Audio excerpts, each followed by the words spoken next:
acuerdo a la tradición del Consejo Argentino para las Relaciones Internacionales, quisiera hacer entrega al doctor Buzek de este diploma que lo acredita como miembro correspondiente de este Consejo, y en nombre de todos ustedes lo voy a hacer. Presidente,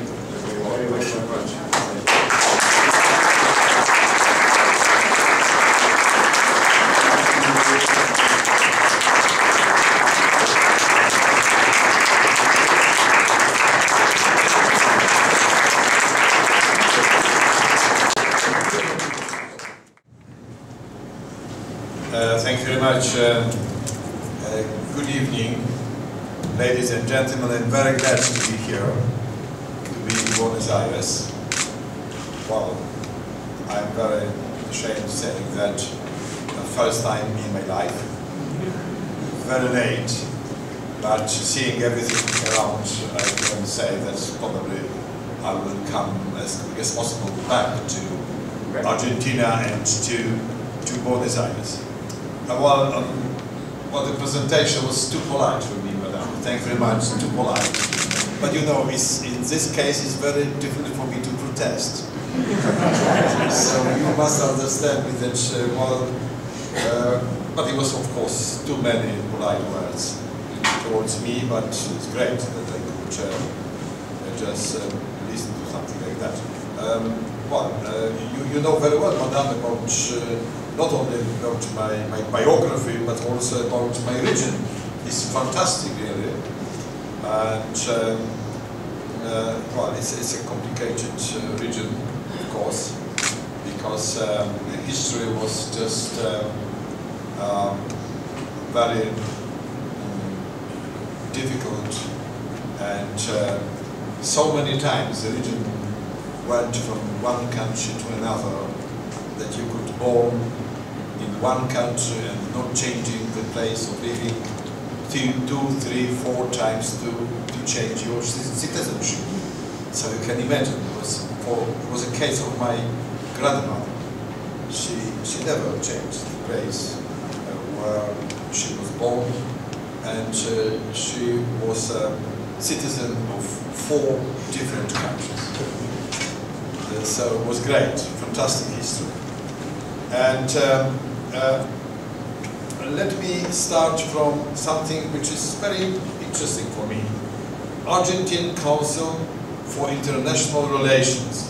You have launched the council on 15th of June 1978. Do you know about that? What was the reason just to start such a council during one World Championship in football? In Brazil, everybody, in Argentina, everybody was interested in football, nothing else. Well, so, well, it was, maybe it was, yeah, you know, it's incredible for me, because it was just 2 weeks later, Argentina became the champion of the world, first time in the history. And you have organized such a council, so congratulations. Great, fantastic idea. When I discovered it today, I was very interested. Well, probably was some other additional reasons, because a lot of people was invited and visited Argentina. So I think it was also a very good time to start some international meetings.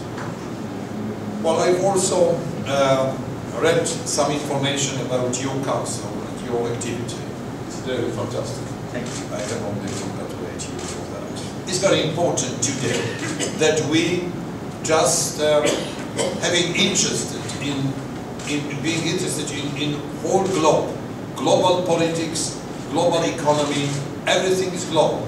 So from this point of view, your council for international relations seems to be very important also for all the people, all the invited guests who could lecture and to meet you and to listen to your questions, because sometimes questions will be more important than the answers.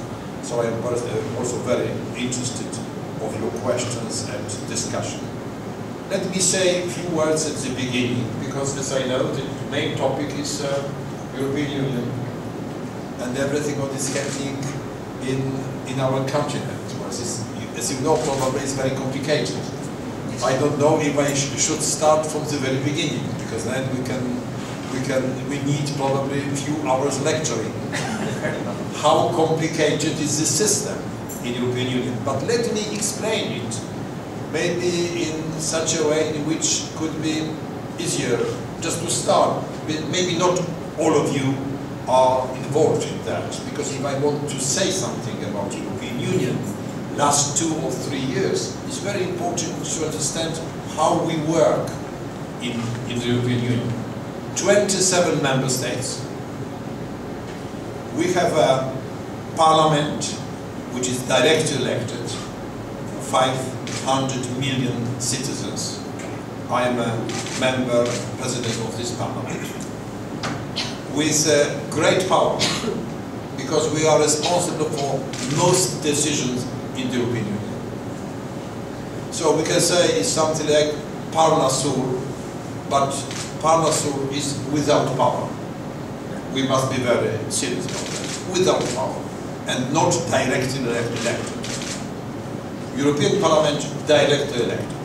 We can say that it's a lower chamber of parliament. Upper chamber, there are ministers from all the member states. That's the upper chamber. And the lower chamber and upper chamber together, they prepare legislation for the European Union. So everything which is valid and working in the European Union is prepared by 2 chambers, European Parliament, directly elected, and ministers from all the member states. Very simple, 2-chamber legislative body. We have our government. The name of the government is European Commission, with President of the Commission like Prime Minister, more or less, and commissioners like ministers.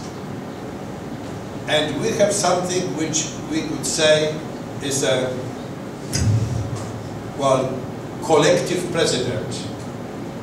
They are prime ministers from all the member states. Not ministers, prime ministers coming together, 27 of them. They elected one for leading this group of people, 27 prime ministers, and 1 person is leading them. It is a president of the European Council, because the European Council, the name is European Council. Very easily, like in Argentina, where you don't have 2 chambers. Okay, you have top. It's very easy to understand, because now I would like to. I want you have also your Congress with 2 chambers. So we have quite similar, not so complicated way of taking decisions in the European Union. Let me say, that was everything stated on the basis of so-called Lisbon Treaty. And we introduced Lisbon Treaty, and it's working for last 2 years, not later, not longer. And at the beginning it was very difficult to implement that. And as a matter of fact, Lisbon Treaty changed functioning of the European Union. And now we can say that the community method, it means decision taken on the top of the European Union, prevailed, is prevailing, generally speaking. So, we take our decision on behalf of all the member states and all the citizens, mainly by the European institutions. Of course, on the national level, we still have a lot of responsibility and a lot of power. It's quite obvious. But the community in general is much stronger today than it was 3 years ago. Especially European Parliament is much stronger. What has happened since 2008? We remember very well that the crisis started from collapsing Lehman Brothers. All over the world, we just experienced something like that.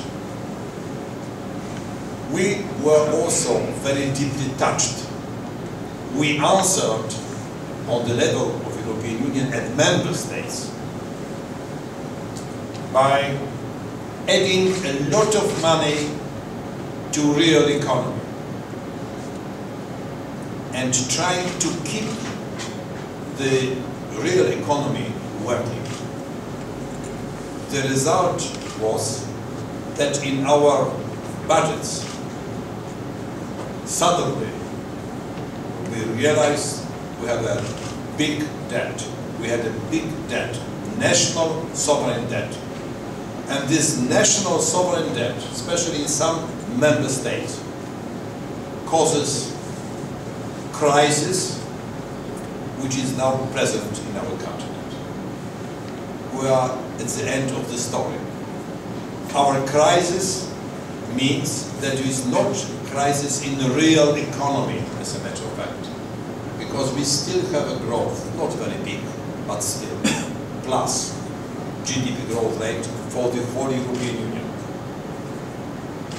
But we have a very big national debt, and the national debt is dangerous for some member states, not for all of them, but for some member states, especially member states from Eurozone. As you know, 17 member states, they have the same currency, the same, what is monetary union, we say. So in those monetary union, with those member states, some of them, we have a very big national sovereign debt. That's our problem. We should solve it. We must solve it very quickly. And we have done a lot of things just to improve our economy over the last few years. It's since 2009. First of all, we introduced very strong rules how to keep budgetary deficit and national sovereign debt on very low level, just to improve our financial system and to improve our monetary union through economic union, to introduce quite new solutions in which we will have not only monetary union as it is today for Europe, but also that we take the same decisions from point of view of economy. Because, for example, we have quite different taxation in different member states. And we have quite different fiscal policy in different member states. So having monetary union, we don't have fiscal union. Having monetary union, we don't have economic union. And now we introduce our new fiscal and economic union. Probably I could not say it in shorter way. It could be sometimes complicated, but this is all I can say about today's situation in Europe. As a matter of fact, I am very optimistic, and I think that in next 2-3 years we can overcome the crisis, and we will have a growing economy. Like it was 5, 7, 10 years ago. As a matter of fact, 19 years ago, in 92, we created monetary union. And for next 15, 16 years was tremendous growth in the European Union. GDP growth rate was very good, prosperity for 16, 17 years. And we can say our monetary union was good, in very good way prepared for prosperity time, but not for the crisis. That's the reason we had to change our approach to our economic policy and fiscal policy. If I would like to finish with something which could be for you really interesting and giving such maybe basis for discussion. Let me say, if we want as European Union to influence the global situation, we can say we must be together. We must be more united and to answer all the challenges or even threats which are in our global economy, politics, together as European Union. But it's not easy from political point of view. Why?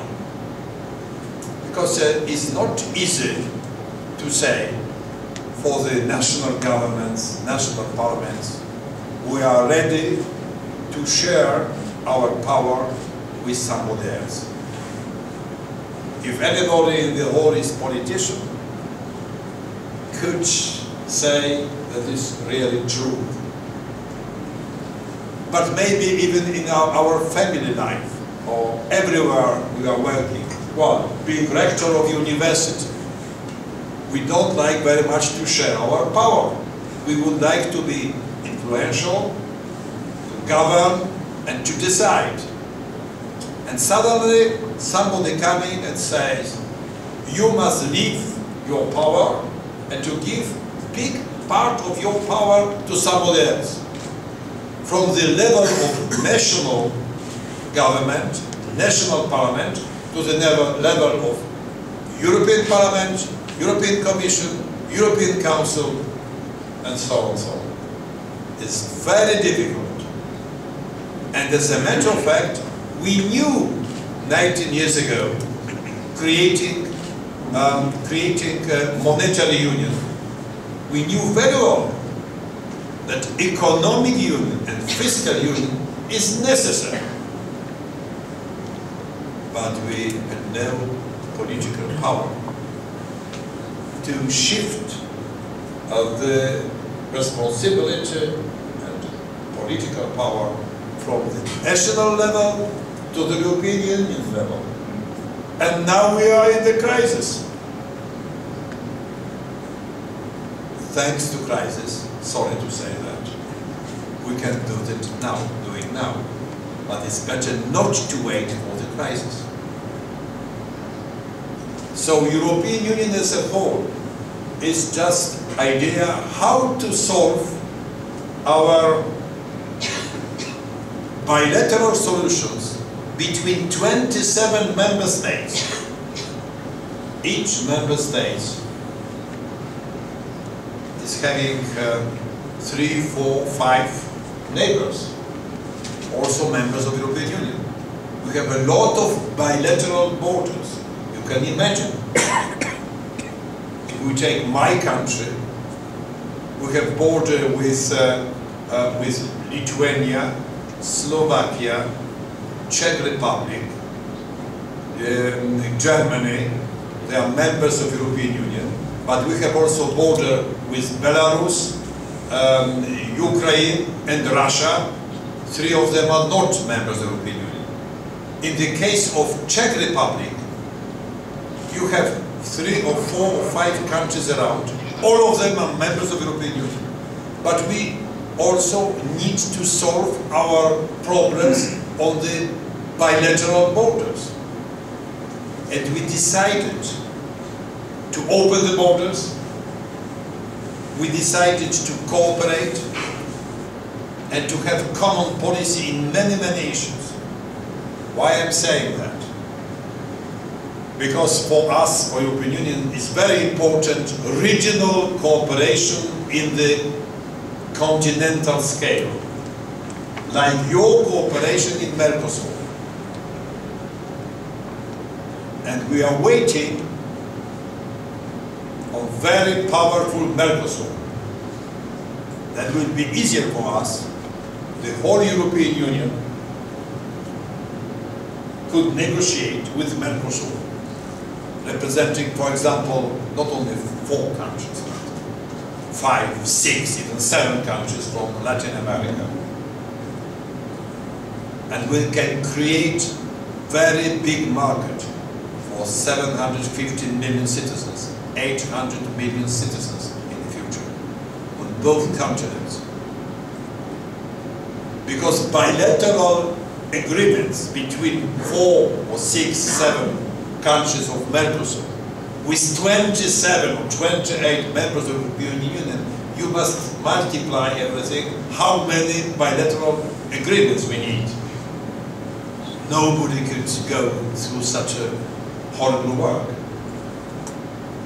So, if I would like to say something about the European Union, I also would like to encourage our friends from Latin America, especially from Argentina, in Buenos Aires, to go towards the same direction. Because it's easier, I believe that in our global scale, it's easier today if we are 500 million citizens deciding about many issues than in the case when we are divided.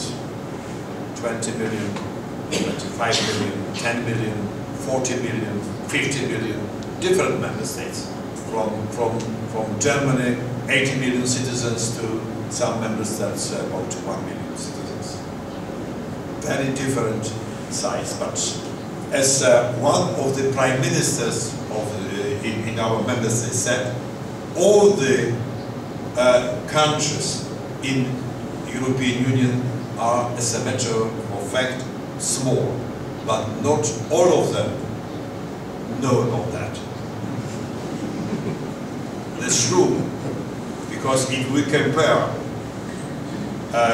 our member states with China, with India, with United States, 350, 1 billion, so on, so on. It's better to be organized and to be together. But as you see, it's not easy. Very difficult work in front of you and in front of us. I don't know if you want to go towards better integration. I'm encouraging you, but I'm not sure that I'm going in the right direction from your point of view. But this is our discussion, and we can be very open and to put any question you wish. Thank you very much.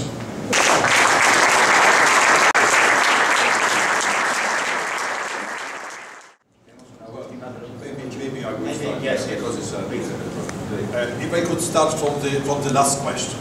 Last questions. Very interesting because it could be also explain some situation, general situations in the European Union. We really created, on the basis of this Lisbon Treaty, a new institutions. I mean, all the prime ministers from the member states coming together 3, 4, 5 times a year with the president of this entity, let's say European Council, as you asked about that. And the new president of the European Council is Mr. Van Rompuy. And this is a new institution because before that we had always something like Euro Summit, European summits.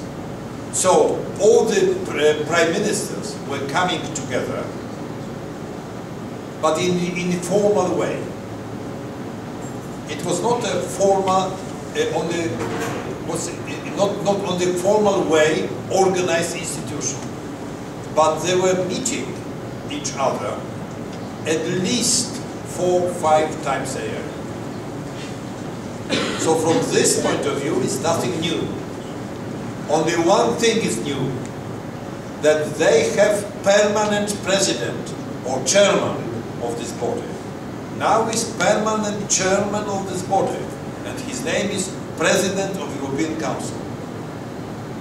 President of European Council, permanent president of this body. Before that, it was rotating presidency, and each half a year, different prime minister took responsibility. And now is permanent president. It's only one change, as a matter of fact, but it's very, very important change. You are right, because this body now, being a formal body, written in the treaty. Before in the Nice treaty, it was not written in such a way like it is written today in our treaty, Lisbon Treaty. And it's a very powerful body, just for creating programs for European Union for longer perspective, like president should do, as a matter of fact. So we can say that is nothing, it's not something dangerous. But if this body, 27 prime ministers with permanent president, starts to take decisions not only in long-term perspective, but, well, let's say, everyday decisions for shorter perspective, it means this body could take some power from European government, from European Commission, and that's really is the case. And I think because now we are in the crisis in European Union, so we just need to tackle all the problems. Well, each month there are new problems. So this very creative body, 27 prime ministers with permanent president, is even very useful, because thanks to that body we can take decisions which are quite obvious for 27 member states, because the prime ministers are present and taking the decision. So 27 member states are very strongly convinced to these decisions. So it's not so bad. It's slightly not in the general spirit of the Lisbon Treaty, because this body is intergovernmental. It's not something like community body, created in the community way. Heads of governments are coming for the decision, for the meeting. So there are some complications in this issue. But I don't think that we can say that it's well, as it was said before, democratic deficit, because it was a previous question, democratic deficit. If we say that European Parliament directly elected, it's having today twice as much power, at least, maybe even more than twice as much power, than it was a few years ago on the basis of Nice Treaty. So we can say it's such a powerful institution, directly elected by all the citizens in all European countries, regions.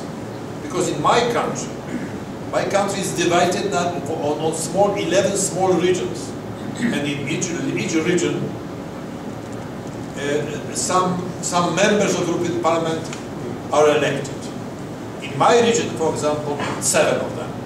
In one region, not very big, Upper Silesia, close to Czech border and Slovak border, as you know, perfectly. We just, in our region, 7 members of the European Parliament on such a level. So it's really direct democracy.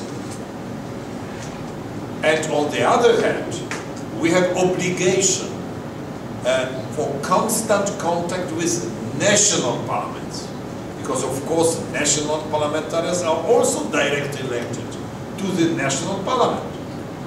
And it is also written in the treaty that permanent contact between European Parliament and the national parliaments is necessary, and national parliaments are also taking responsibility for our European law, because they can protest if they see that something is not going in the right direction, generally speaking, is not built on the rule of subsidiarity. They can protest and to send us yellow card and orange card. The red card not yet. So I wouldn't say that is a lack of democracy or democratic deficit.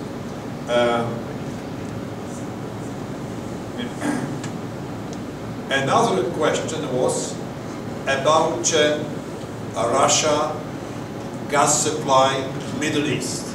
Well, it's great that you are so much involved in the European politics. It's great because you know, it's really it's very interesting because you know, in the European continent we have a very complicated situation, as a matter of fact. From point of view of energy, we import more than 50% of our energy. If we, for example, if we would like to take decision to close coal mines and not to produce coal in the European Union because of climate issue, you know very well that using coal is very dangerous. But we are not taking such a decision. But in the case of taking such a decision, we should take from outside European Union at least 80% of energy. We are completely dependent, completely. So you are right asking about the situation in Russia, because they have a huge amount and reserves of oil and gas, which is very important today. Nuclear powers, of course, possible renewables. Well, it's everything possible, but very, very costly. If you have gas and oil, you are independent. And in the case of Middle East, where, as you know, there are big reserves of oil and gas as well.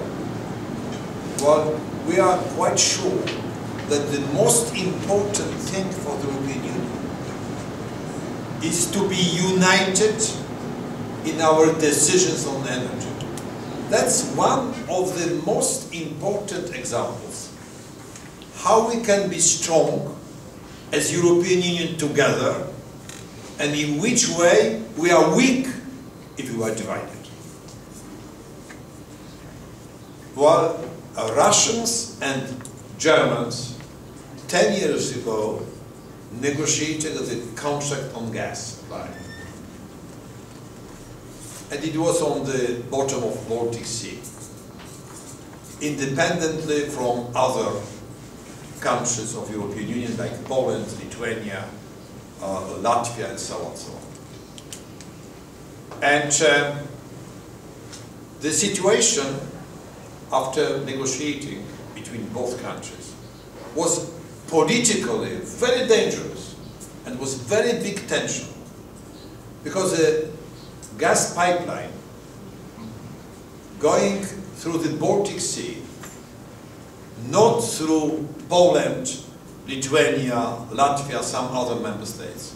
It means that Russians could send gas to the heart of European Union and not giving possibility of gas supply to other countries, bypassing some countries. They have very strong position. But it's not everything they had also very strong position negotiating with Germans, because Germans wanted, of course, to have gas supply as cheap as possible, as quick as possible, and so on and so on. If we are, and the Russians, of course, they sell gas once to Germany, another time they are negotiating with Italy independently, and having very strong positions. If we are united and we say we will negotiate with Russians gas supply as one entity European Commission, and we decide which pipeline to which country, we decide inside between member states, and then we go to Russia and say, please send us the gas. They say no. Okay, nobody will take gas from you, because we are united. For Russians, it's very important to sell gas and to sell oil, because their economy is very weak from point of view of competitiveness for industry, from point of view of such a very typical point which could tell us that it's a modern economy and modern country from point of view of international trade. No, they are the main basis for their trade is just oil and gas. So without selling gas and oil to the European Union countries means they don't have income. So if we negotiate together, we are very strong. If we negotiate separately, we are weak. So even from this point of view, if we start just now to be united, we created something what I call European Energy Community. It means we negotiate outside European Union together as European Union, our contracts.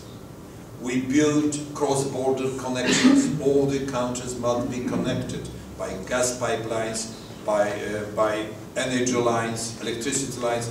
So it's absolutely necessary. And we need also money for common research, for creating new technologies. Technologies are very important. Without new technologies, we cannot manage in our continent. So we just created something like European Energy Community, and now we are much stronger. So even from this point of view, if we negotiate in the future with Russians, not having so much possibilities to negotiate in the Middle East, because sometimes a war or revolution or something like that.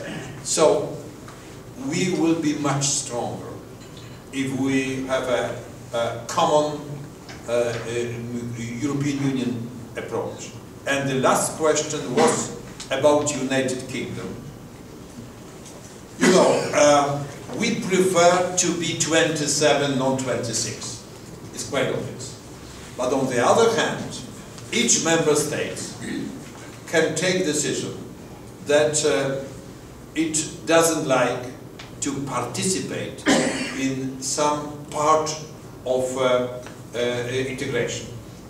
And it's not first time in our history. First of all, we created a common currency, euro, common currency. 17 member states have the same currency, euro, but 10 member states, they have different currencies, national currencies. So nothing wrong. It is written in the treaty, our Treaty of European Union, and it works. Even more important example is on so-called Schengen area. Schengen, it means opening the borders. Beginning was intergovernmental. Few governments decided to open the borders in '85. It was 26 years ago. And few governments said, we open the border. Okay, 5 probably, as far as I remember. 5 governments. Okay, but then, step by step, country by country, they decided to join the Schengen area. And now we have together 23 member states in Schengen area, and next two members, Bulgaria and Romania, will be full members of the Schengen area in few months. So it will be together 25 out of 27 member states will be members of Schengen area with open borders. And of course we prefer that the United Kingdom is also a member of our fiscal union, because we call it fiscal union or economic union. So it's deepening our integration in the fiscal policy generally. And this is still possible, because now, just now, we negotiate how to, well, organize our fiscal union and how to write the treaty on the previous, on the future fiscal union. And as a matter of fact, the United Kingdom also sits in the same table negotiating the treaty. They say that they would like to be a member of this new agreement, but we will see in the nearest future, because we will sign definitely a final solution should be taken until beginning of March, and then we will see if United Kingdom will be part of this treaty or not.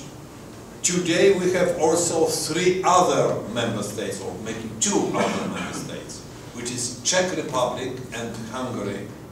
And in both countries they said they must ask parliaments about that. If parliaments in those countries would like to decide to be member of this fiscal union. So it's not only a problem of Great Britain, but also 2 additional countries. We have written in our Lisbon Treaty such an article on enhanced cooperation, article number 20, enhanced cooperation. In some cases, if 9 member states, 9 out of 27, would like to deepen and widen cooperation in some fields, they can decide to do that, and such an agreement between at least 9 member states, at least, could be 12, could be 20, such an agreement must be open forever for other member states. Because 2, 3, 10 years later, other member states could say, well, we would like to join. So it's always possible, but start must be with at least 9 member states. So in the case of our fiscal union, we probably start with at least 24 member states, maybe 26, maybe 27, because United Kingdom should decide at the beginning of March. Now they say no. Both questions precisely. The last one. Yeah, let me say that if you have, well, let us go back 10 years ago, you know very well, in Argentina, you had a deep crisis, banking system, and then also real economy.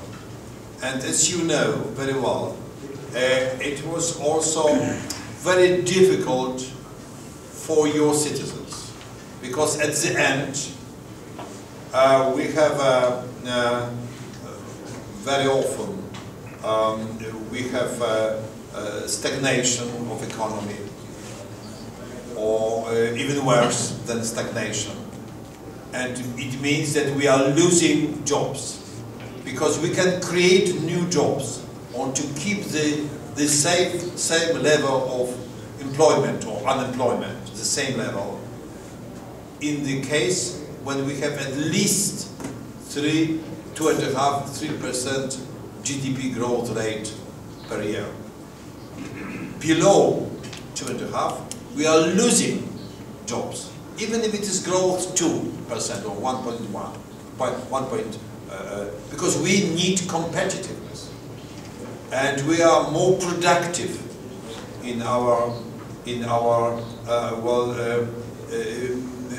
jobs. So it means that in the case of stagnation, for example, the situation is very different for our citizens, and that was the case in your country as well, in Uruguay, in some other countries.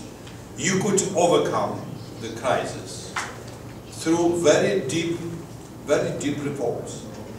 And if we ask about social impact of European crisis, it's quite similar situation.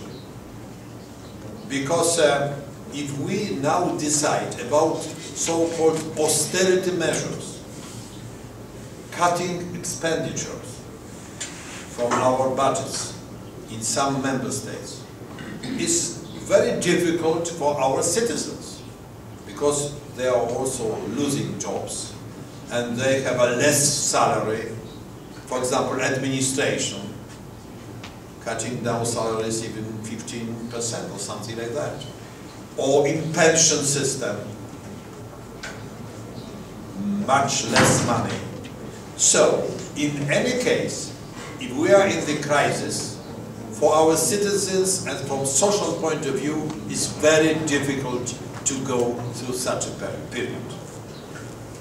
What is important for us today, that we want to go together through this difficult period, because only few member states, especially in Eurozone, are affected by the crisis, by the instabilities in financial system. Mostly, they are very resistant. For example, Finland, or Austria, or Luxembourg, Netherlands, even Germany, they don't have a very big national sovereign debt or very big budgetary deficit. So they can manage. It's no big problem for them. And we would like to go through this crisis together and to share responsibilities and difficulties as well. So it means it's a very important signal of solidarity in the European Union. Because you were alone 10 years ago as Argentina. And you had to go through the crisis alone, with high unemployment rate, and so on, so on. And we would like to take responsibility as the whole European Union, and at least 17 member states from the Eurozone.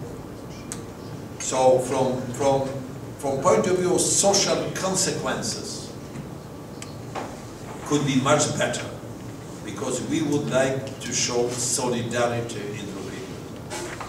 But let me say another example. For the member states with similar problems, not being members of Eurozone, there is no such a solidarity program, because they have different currencies, different, well, it's not monetary union, they have different currencies. So for them, it is necessary to go through the whole crisis alone. And we have some examples, excellent examples. 2 years ago, Latvia started with austerity measures and very deep reforms.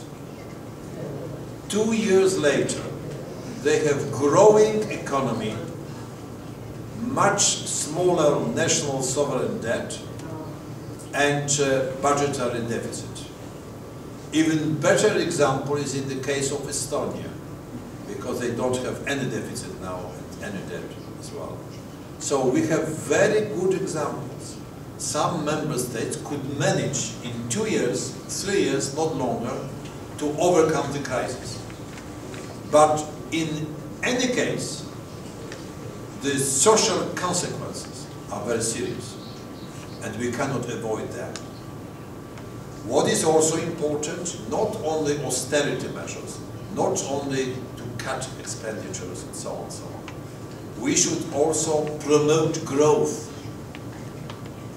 through competitiveness, through research, through innovations, and we are doing that in European Union. We have even our common money in our European budget, quite a big money for, let's say, 7-8 years period, about 54, 60, 70 billion euro just for research and creating innovations in our economy. Because if we are innovative, we will be, of course, competitive, and then we can create growth and at the end create jobs. That's all. So not only austerity measures, not only cutting expenditure, but also to do everything to create growth. And we are going in both directions. If you ask me, was the first question about protectionism inside Mercosur, we can say that such international agreements, like agreement in European Union,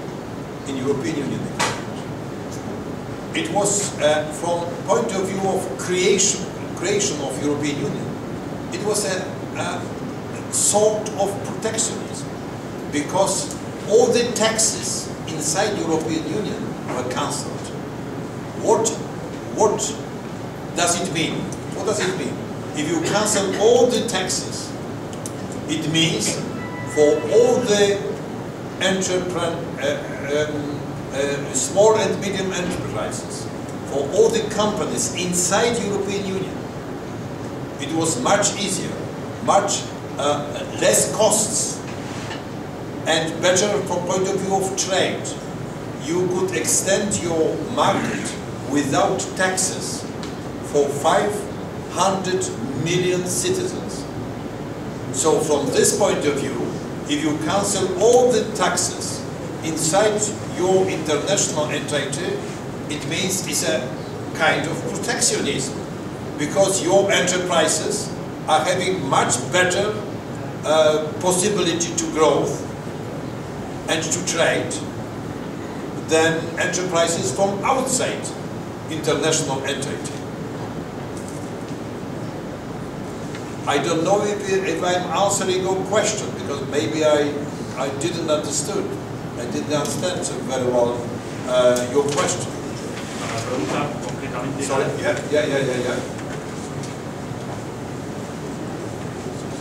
La pregunta concretamente era si usted cree que va a afectar a la Unión Europea las futuras medidas proteccionistas que ayer se acordaron en el Mercosur.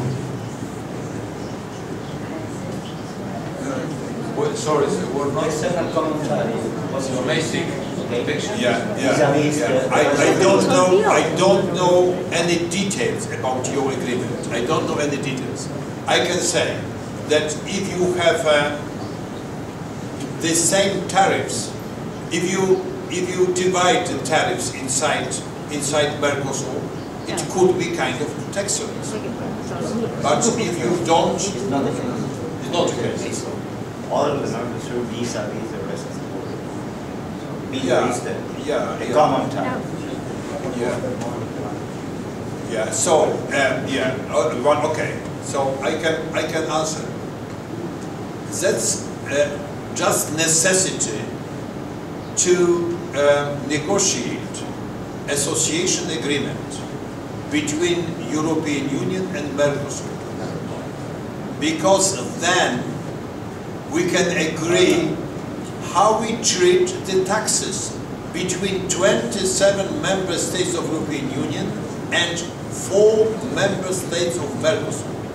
That's also reason I'm here, because one of the most important issues in Uruguay yesterday and today, tomorrow in Argentina, in Buenos Aires, is to encourage you as Mercosur. I attended yesterday Mercosur summit in Montevideo, and the most important message for myself was to go ahead as quick as possible with association agreement, European Union and Mercosur. Then all the questions about protectionism will be solved, because we can expect protectionism on both sides. So it means from both sides we should take decision and to avoid protectionism. And that's the idea, that then we have a market for 750 million citizens. For you as well. European Union market will be open step by step, not immediately, but year after year for next 500 million citizens. So that's necessity of deep negotiating between European Union and Mercosur. Let us create such a regional cooperation between two continents. You know, global economy is a huge challenge for us, huge. We cannot solve it separately, each country, even we cannot solve it separately European Union and separately Mercosur. If we are together, Mercosur and European Union, we are much, much stronger.